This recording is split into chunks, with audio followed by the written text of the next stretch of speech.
Released on the Game Boy Advance Japan on February 14, 2003, and September 8, 2003 in the States, Final Fantasy Tactics Advance was developed by Square Product Development Division 4. You know them. You love them. Wait, who are those people again? Development History. ファイナルファンタジーがゲームキューブとゲームボーイアドバンスに登場。そこに広がるのは全く新しい世界。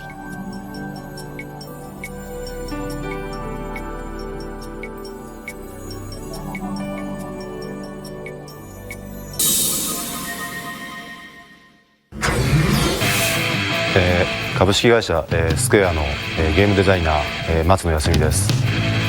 もう15年ほど、ゲームを、作ってるわけですけども、これまでに、伝説のオーガバトルやタクティクスオーガ、あとはファイナルファンタジータクティクスなどを、作ってきました。There isn't a plethora of information on the development of Final Fantasy Tactics Advance. This could be because handheld games didn't get the same respect or coverage as console games during this era, but either way, we're left with only a few scraps. The game was directed by Yuichi Murasawa, who we just saw last episode as the director of Tactics Ogre, The Knight of Lotus. Many staff members from Quest's Swan Song joined this team after Quest went kaput. Yasumi Matsuno, the auteur behind Final Fantasy Tactics and Tactics Ogre, is credited as the producer, and from his interview alongside Shigeru Miyamoto, thanks Shmuplations, we see Matsuno taking an unfamiliar backseat role. Matsuno. For the development of Final Fantasy Tactics Advance, I took a step back from the day-to-day working environment. I helped create the very initial concept and planning documents, which I handed off for further expansion to Yuichi Murasawa, formerly of Quest, and his team, who were also responsible for the Knight of Lotus. Otherwise, in terms of the game data, I checked the messages and dialogue, and also oversaw the balancing. Until Final Fantasy Tactics Advance, I'd always been directly involved in the creation of the actual game data myself. This was my first time having to entrust so much to others. Miyamoto. You hadn't worked with the Tactics Ogre team in a while either, and this was your first time working completely as a producer, wasn't it? Matsuno. It was, and in that sense, it was equal parts exciting and challenging. Matsuno. I believe games have a skeleton, if you will. Not in terms of the story, but in terms of gameplay. Miyamoto. And what would that be for Final Fantasy Tactics Advance? Matsuno. For this game, there's two main things. First is going through all the different mini-story quests, and second, of course, are the battles. What both share is my desire to create a balanced system wherein players are free to play however they want, while never feeling like the game is either too easy or bland. Strategy games, of course, are rather like chess, and a high degree of freedom does run counter to the notion of rules and strategies in a game like chess. Miyamoto. Right, chess has things like standard opening moves. Matsuno. Nevertheless, I really wanted to give players that freedom, to be able to use and level up the characters you like and be able to use your preferred fighters regardless. I didn't want to lose that. Murasawa, however, wanted to go deeper on the formal chess-like rules and strategies, but I ultimately decided not to go in that direction this time. There's some of that, but it's weighted more to giving players the freedom to try their own ideas out as much as possible. That was something I couldn't compromise on. As this video goes on, you will hear me talk sometimes not so nice about Final Fantasy Tactics Advance, but one of the things I won't disparage is the gameplay. So in that case, I think Matsuno made the right call, though I think Murasawa has proven himself from the Knight of Lotus as a director that can be trusted. In another reality, we might have seen a Final Fantasy Tactics Advance that had knights that could only move in an L shape. Something to think about. Gameplay.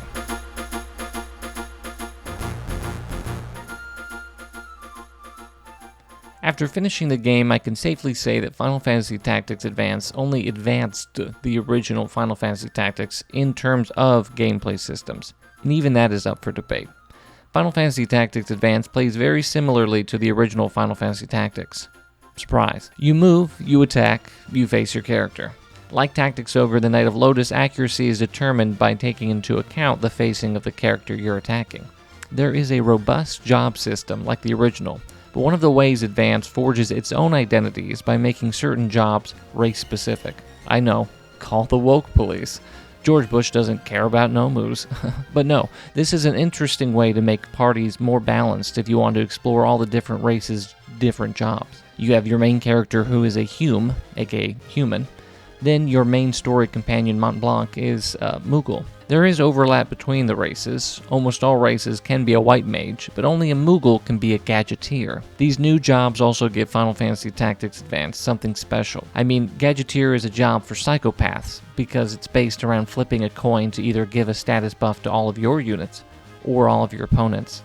Some of the other new jobs are Sniper, a souped-up archer that can conceal themselves, Mog Knight, which, like the title sounds, is just super cool because it's like a knight, but also a Moogle. And then you have less outside the box ones like Sage, which are just mages that get all the spells the game decided the Black Mage doesn't get anymore. There's a bit more to it than that, and I enjoyed all the jobs added.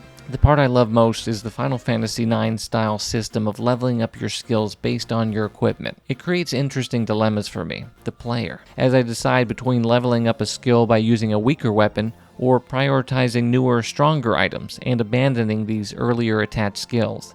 It makes stealing weapons and outfitting much more important, and I do like these additions. Everything else Final Fantasy Tactics Advance does, not so much. I played FFTA back in the day when I was the targeted demographic. I had played the original FFT, so even for me, a preteen, I thought the themes of the portable sequel's story were far lighter. I liked the cozy setting of St. Ivalice. The snowball fight tutorial battle was still fresh in my memory more than 20 years later as I booted up the game. I'd give the game credit for its memorable character designs and efficient introductions of its characters. But once you're plopped into the real game, which is the fictional Final Fantasy Ivalice, the magic the game opens with starts to dissipate. There are a number of reasons for this. Number 1, lowered stakes. There are many isekai plots that suffer from FFTA's problem. Once the player and the character both know that the world they inhabit is fake, it is much harder to create dramatic tension. There are a few ways around this, and FFTA chooses probably the least interesting of these options. You could have the whole, when you die in the dream, you die in real life revelation. The way FFTA decides to raise the stakes is by having March, the name of the main character if not named something else, being trapped and wanting to return home. Having to fight and convince your former friends to reject the fantasy and return home is better than no stakes at all, but I have a feeling that the fantasy setup and lack of focus on death was a result of some marketing researcher at Square Enix being extra careful to get an E rating. You can lose characters in the Jags. These lawless zones have no judges and therefore no safeguards. If you don't revive your unit before the end of the battle, then they're gone forever. I wish the game had placed more weight on that. As it stands, as long as you don't play extremely sloppily and make sure battles don't land on these Jags, there is no real threat of death. Now, if your main character were to die there, what would happen? Game over. Overall, I don't think the game actualizes its potential when it comes to this part of the world. Number 2, lack of story. Final Fantasy Tactics Advanced story is minimal to say the least. On a handheld, I don't think anyone was expecting the same scale or depth as the original FFT, but Tactics Ogre The Knight of Lotus shows that a tactical RPG made by a lot of, 14 according to Moby Games of the same team, can have a dense, multipath story with little sacrifice from being on a little old handheld. What we see with FFTA is a gameplay design formula that would become more and more prevalent with handheld RPGs and the like. And that is to have an initial burst of story, and then throw players into a sea of side missions. You can see examples of this in the 2 portable Valkyria Chronicle entries. You have to grind through boring extra missions ad nauseum before the next story mission pops up. Without the numbers to contextualize this, that might not seem so bad, but there are about 35 main story missions in the game, 10 of which are hidden behind the completion of all 300 normal missions. Not all of those 275 non-story normal missions are full battles, but even still you can do the math. This focus on the side missions that have maybe 4 sentences of context and very few overarching stories that are 99% devoid of character development results in the game feeling like the skeleton Matsuno describes in the interview. Bare bones. They give you an excuse to train your dudes and level up your skills, which is where the game really shines.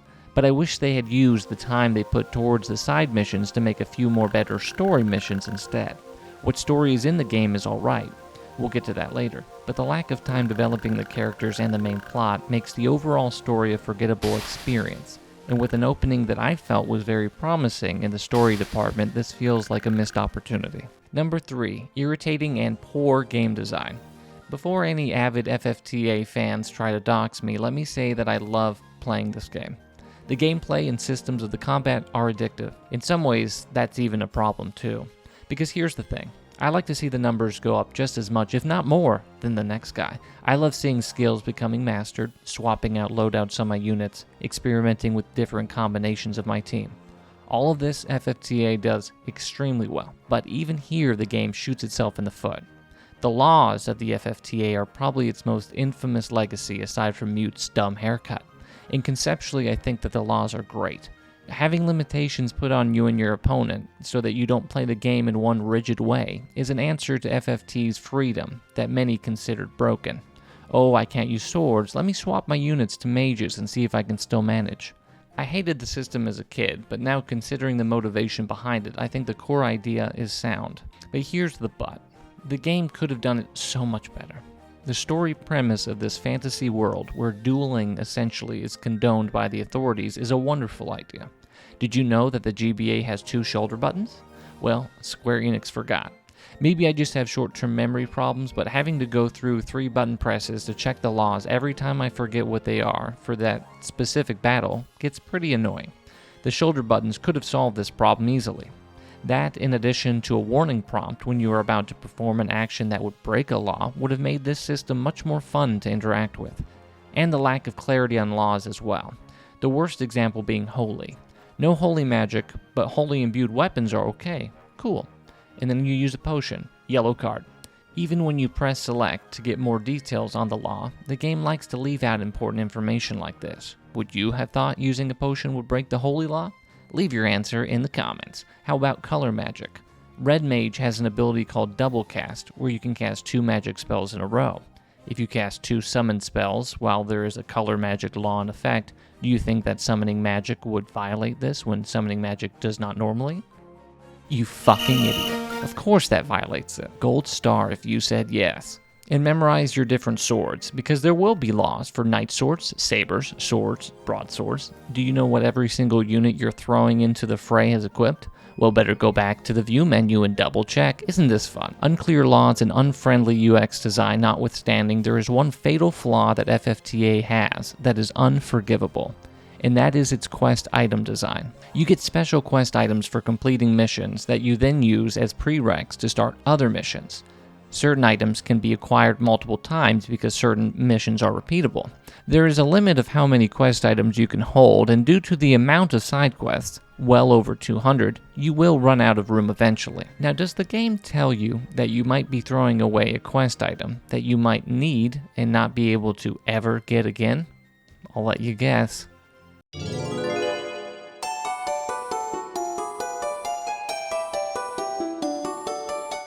Yeah, fuck this game. I got to the same impasse that I did as a kid. After tens of hours of mindless side mission grinding, I got to a point where I could go no further. Because to make room for other quest items that I needed, I accidentally chose one of the few that I could never get again. Well, unless someone wants to bring their link cable over and trade me their adamant alloy that they will never be able to get again. I had seen a repeatable mission for adamantite, so I thought I was safe throwing it away, because why would the game designers hate kids enough to have one of the missions that gave you something you needed to proceed through more quest lines unrepeatable? Why give the option to throw away something like that?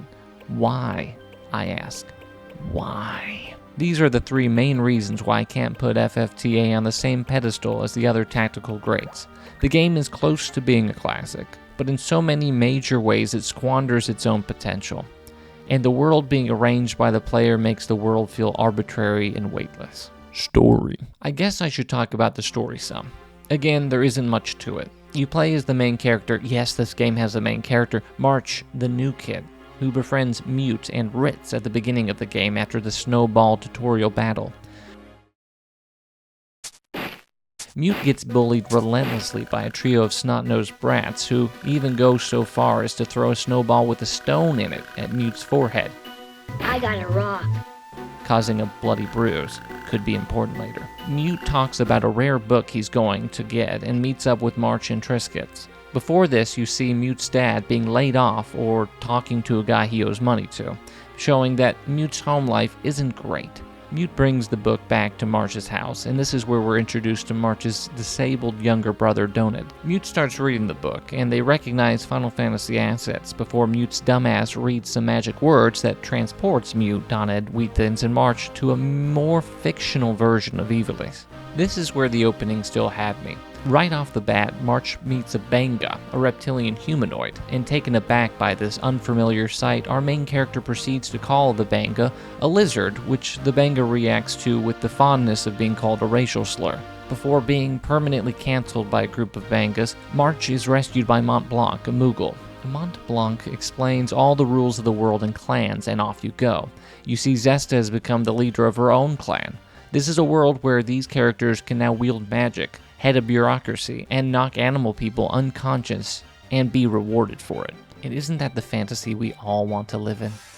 He starts breaking the world crystals, Final Fantasy XVI much, and through the course of this finds that Mute is the grand architect of this version of Ivalice, and he very much does not want to go back to the world where he is pummeled for his dumb haircut. I gotta rock. The game does a good job giving the characters motivations to want to stay in the world and keep the fantasy going.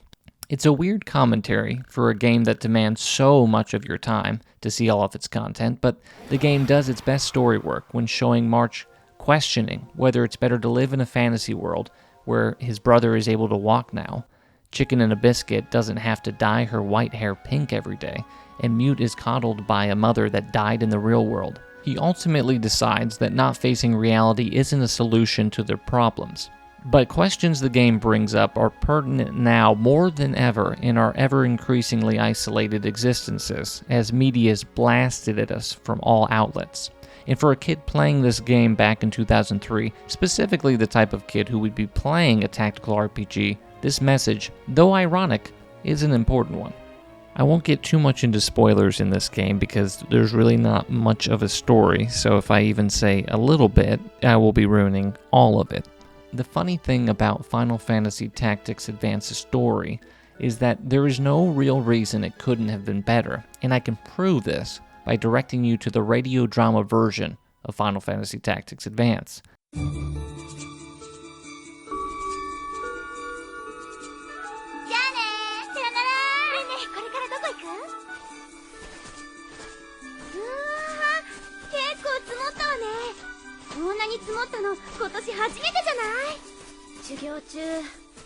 Yes, Square in 2003 released a radio drama version of this game, and it is spectacular. Only in Japan, of course, but the nice folk at White Flower Subs translated it and uploaded it all to YouTube for our pleasure. I'm not going to lie to you and say it compares to the original Final Fantasy Tactics, but I think it, at the very least, shows that they had more interesting story material and decided not to put it in the game. The radio drama goes much more in depth into the psychology of the characters, really showing the resentment between March and his wheelchair-bound younger brother Donut. Obviously, they don't show it because it's radio dummy, but they communicate through the sound effects that Donut stabs March because March wants to turn the world back to the way it was. The world where Donut is trapped in a body where he can't leave the hospital most of the time. 世界を戻すことが取り上げることになるなんて僕は思わないよ。よくそんなことが言えるね。マーシュ！来ないで。僕は大丈夫。大丈夫だから。お兄ちゃん考えたことある？窓の外の景色しか知らないっていうのがどういうことか。初めてだったんだよ。この世界に来て自分の足で走って風を感じて草の匂い嗅いで。ドネット。お兄ちゃんは元の世界に帰って何をするの？どうせ学校行って普通の生活を送るだけなんでしょ？だったら僕に夢を分けてよ。お兄ちゃんは何でも持ってるんだから。持ってないよ。僕は。何よ。何を持ってないっていうの？何でもできるくせにこれ以上何を。ママをドレッドにあげたくないか。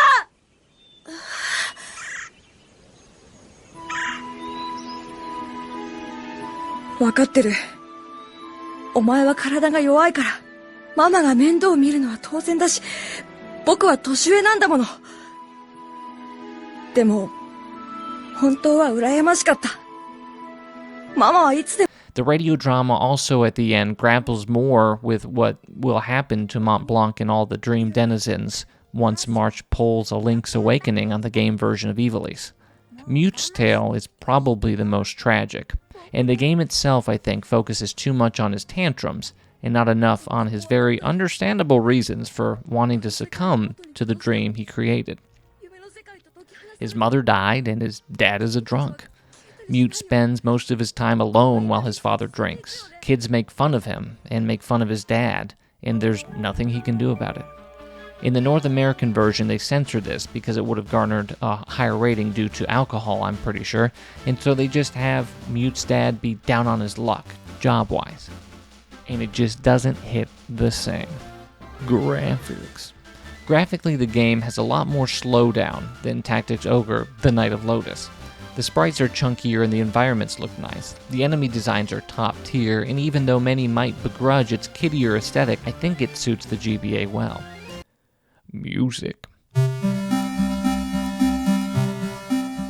There are a few standouts, but I have to say the OST doesn't stick with me at all outside of maybe 3 tracks. The music might be technically less grating than some of the songs on TOTKOL, but Hitachi Sakamoto is better suited to heavier scores, for sure. Kaori Okoshi and Ayoka Saso also contribute, and a little-known composer named Nobuo Uematsu did the main theme. That guy might have a future in this industry. Side note, FFTA's unusual names. March Ryuju is the main character's name, and it's a doozy. March could have multiple meanings depending on what language it's pulling from, but the FFTA wiki seems to have settled on a German etymology from Märchen, meaning fairy tale, which seems to make sense. The last name was speculated to be Arabic, but popping into Google Translate detect language gives a result of "they are radioing" in Croatian, which seems unlikely until you think about how Yasumi Matsuno was executive producer and had at least some inspiration from the Balkan Wars when developing Tactics Ogre. Any native Croats, hit me up. And ripping straight from a message board, ripping straight from the wiki, Ritz is an English word meaning a display of ostentatious elegance. Malheur is a word of French origin meaning sadness, unhappiness, or misfortune. I'm pretty happy with those descriptions to sum up Ritz's character. I got it wrong. Mute has a similar pronunciation to the word mute, which means a quiet state, similar to Mute's quietness at the beginning of the game. In the Maltese language, the word mute means death. His last name, Randell, is an alternate spelling of the medieval surname Randall, which contains 2 Germanic elements, meaning shield and wolf. I might be reaching, but I think mute and death could both work in the idea that his character is avoiding taking action in the real world by living in the rule world, where the only real limitations are arbitrary rules of the game. Mute means not saying anything, as in him not defending himself against his bullies. And inaction is what separates us from non-living things, so death works as well. Now, the wolf shield things, I don't know, but would be curious to hear anyone else's interpretations as to why that last name was selected. Lednar Twem is just Mute's name backwards. How I missed that on my first go-around, I do not know. I grew up with Ekans, for Christ's sake. Conclusion. I don't think Final Fantasy Tactics Advance is a bad game. I think most of the time I was playing it, I enjoyed it. But it certainly leaves me feeling like something was missing. Or maybe that was the point. Maybe Final Fantasy Tactics Advance is a game meant to break the matrix feeding tubes we've all been in this consumerist society ran by corporate greed and masturbatory entertainment.